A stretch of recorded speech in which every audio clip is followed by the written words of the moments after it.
How to restore a deleted contact on your Android device. First of all, open Phone on your device. Now, if you want to delete a number, just go ahead and select this number and go to its settings. Once you go to settings, just go ahead and tap on More on the bottom right hand side, tap on Delete and click on Move to Recycle Bin. Now this number has been deleted.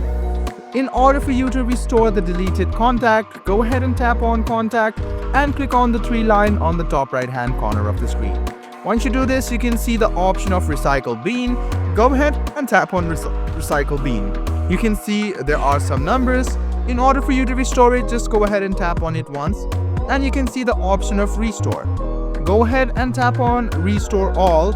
If you want to select all of the contacts you want to restore, go ahead and tap on Restore All once, and as you can see, the number has been restored.